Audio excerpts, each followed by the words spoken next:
Hi, this is Janet Wakeland with RemarkablyCreated.com and the Remarkable Stampers. Today on My Digital Studio, we're going to revisit chalkboard art as well as look at custom-sized projects that you can make now with My Digital Studio 2. So first thing that you need to do when creating custom-sized projects is you need to know the size of it. And today specifically we'll be looking at an insert for the artist tray that Stampin' Up! Has available through September 14th for new recruits. And on the pattern you can see that each one of the inserts has the dimensions, and that pattern is available via the link on my blog today. So let's just go ahead. 3.5 by 2.5 is the one that we're going to work with. So we're going to open up My Digital Studio, come over here to Custom, click on that, and then we're just going to go ahead and type in 3.5 and 2.5. Oops, 2.5. And then we're just going to hit Create Project. And then I'm just going to put MDS Monday so that I know that this is what I'm doing with it. And now your project will be sized exactly the way that you want it to be. Now a tip, to print it to the size that you told it to be, you will print directly from My Digital Studio. You will click on Print. And we like to save projects. I'm just going to say no for right now because we haven't done anything just yet. And then you'll go ahead and click on the one that you want to. Depending on your printer, some of your settings may be a little bit different. You can preview it if you want and to see what's there. You can also check that your dimensions are right. Let me just go back here to print for just a second. No. And we're going to go right here.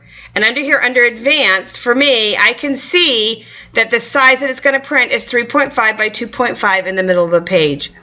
And so that gives you that. And then you can also increase the number of images per sheet, and it will figure out how to do that for you. Again, some of this may be slightly different based on the printer that you're using. But again, I have found personally that if I want to maintain something true to the size that I have it in My Digital Studio, to print directly from My Digital Studio to my printer. So that's a tip for you. So now let's look real quick then at another chalkboard tip for you. What I personally like is that little bit of off, what I call off black look. And so I go ahead and put a photo box in. We're going to come up here to our cardstock. And we're going to go ahead and enter our basic black cardstock. And it's going to, there we go.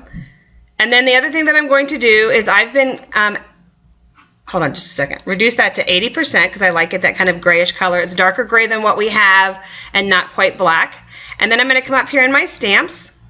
And one of my absolute new favorite downloads is the Natural Composition Overlays. And the very bottom is this piece of crumpled paper. And I'm going to go ahead and I'm going to change that color to gray. And then I'm going to reduce the opacity to 30%. And what it kind of gives you is that look of a little bit of crumpled paper, but also how sometimes you have that little bit of chalkboard dust that gets left on a chalkboard and things like that. So it's just fun, and there's lots of other options and things that you can play with. And then in terms of the inserts and stuff, before you go out and buy something on a supply list that you see from a My Digital Studio project, you may want to go ahead and do a search to see what you have. You may find that you have something that's close enough or something that you like even better, thereby saving you a few dollars. Not that we don't want you to shop, and trust me, there are plenty of downloads out there, but I also do want you to use the things that you already own. So you're going to type in the word, and you're going to be able to see where you have inspired, share, create, the word inspired again, where else that word may have been used, and then you can go ahead and you can pick that word, insert it into your project or that image, whether it's a flower or whatever it is that you're looking for, and then you can go ahead and change its color. Again, I prefer vanilla because, again, it's that kind of a chalky look. Chalk never looked real white to me, so I like that little bit of vanilla.